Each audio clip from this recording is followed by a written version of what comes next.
Well, g'day Northlight. I'm here with Ross, as you can see, and last Sunday night Ross gave a bit of a bombshell announcement for us all that he and Christy are moving on to take up a role at Janelli Anglican Church just before Easter is when his last Sunday will be, and take up a new role just after a bit of a break.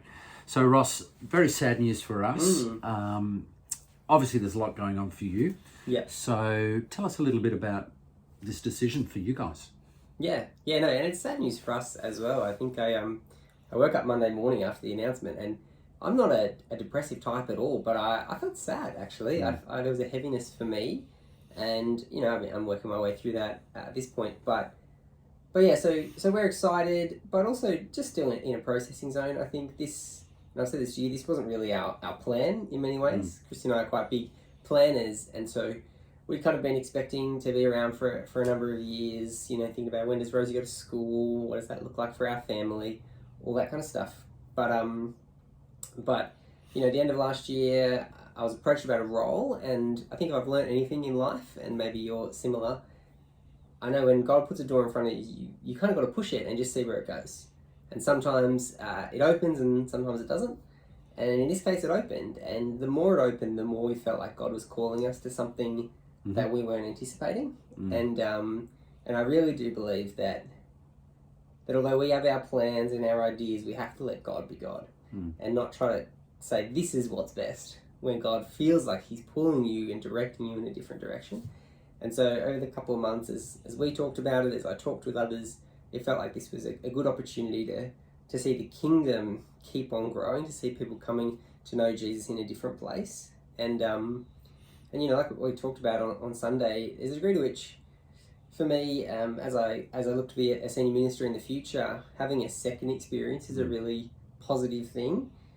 Just because as a minister, and you know this even better than I do, you just never know what you're going to get. And being in different places, in different spaces, with different church culture, it's not better or worse. Different team and different experiences, all that stuff just sets you up to deal with what's going to be a whole new different thing. And so that's a big part of it for us, is it just gives us another opportunity to experience somewhere different and hopefully help us be more equipped for ministry in the future, and along the way hopefully see more people come to know Jesus. So I can't remember what your question was anymore. Yeah, well, that's right. And I think many are thinking like your next step is obviously as a rector of some kind. Yeah. You've got many gifts and skills, and that's what I was thinking about you.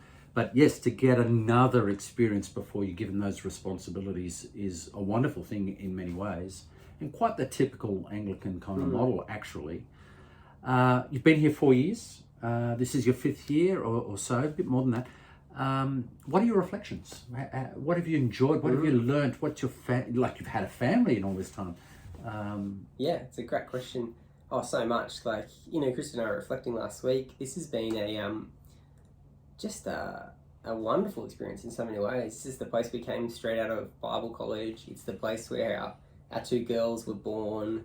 It's the place where we've just grown in love for God's church, I think, in a way that we hadn't before. So I'm a pretty decisive person, and I think you know that. And but I struggle to be decisive about this, which is unusual for me. And I think that's because we love the people so much. Like, jobs come and go, particular roles come and go, but people are what really matter. And so we've loved the relationships that we've built with people, and I can't speak highly enough of this place and the people, and working with you as well has been a joy and a privilege for me. And so, I'm sure in the coming months I'm going to get phone calls from people saying, hey, we're thinking about joining this church to be the new minister. What do you think? Yeah.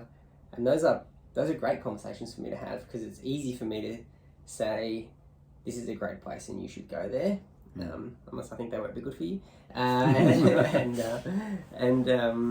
And so, yeah, this has been hugely significant. And I think I have so many positive reflections, but one of the most powerful, I think, is that this place has taught me the power of gospel-shaped community.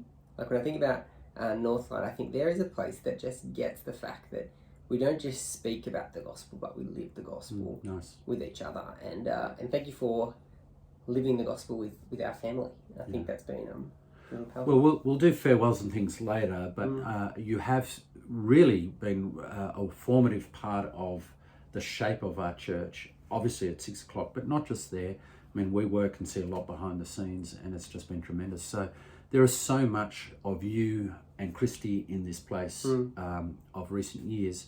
And yet, I mean, there have been other assistant ministers come and go, and churches.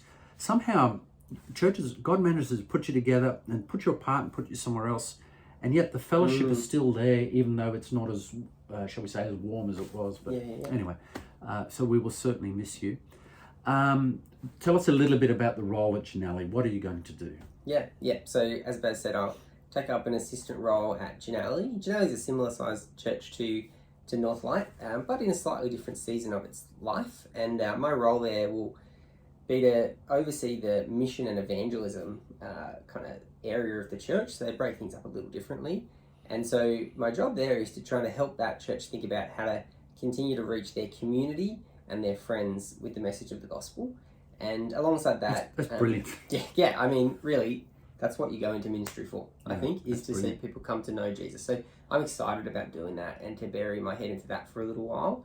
And for me, I see that as a really significant thing for being a senior minister in the future is if we can't figure out how to connect with our community and win people for Jesus, then all we are doing is making the cruise ship more comfortable. Yeah, deck chairs on the Titanic. Yeah, we don't want to do that. We need to be figuring out how to get the rowboats going out to save people. So love it. That's crucial for me. So that and I'll get to preach as kind of the other bigger part of my role.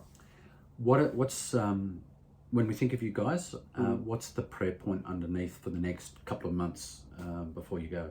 Yeah, and perhaps into the first few months that you're away. When we think of you want us to pray.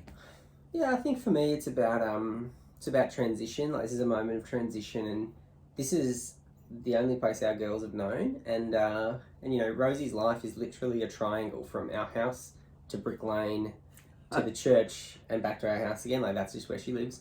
And so that's hard for her to grasp. I think she's excited about a new adventure, but has no idea what the new adventure means. So I think pray for Christy and I that we can just have a sense of calm family leadership, that we can keep those things going well and just orientate our kids well to a new season of life and fellowship. That's great. Well, farewells to come. Your last Sunday is the 3rd of April. 3rd of April. So make sure you're here to farewell Ross and Christy on that day. Your birthday's the next day. It is. Well done for remembering. I'll have a little cake for you. And looks like we're going to have to go to Brick Lane to compensate for their lack of budget hole in the coffees. We love this couple, or Ross and Christy, and you know, we just thought it'd be nice for you to hear, rather than on ink, but in video, of these plans. Pray for them, please, and of course there are farewells coming up, and you'll see a link in our e-bulletin to where you can make a gift donation just as a farewell. Thanks so much. Thanks, boss. See you guys.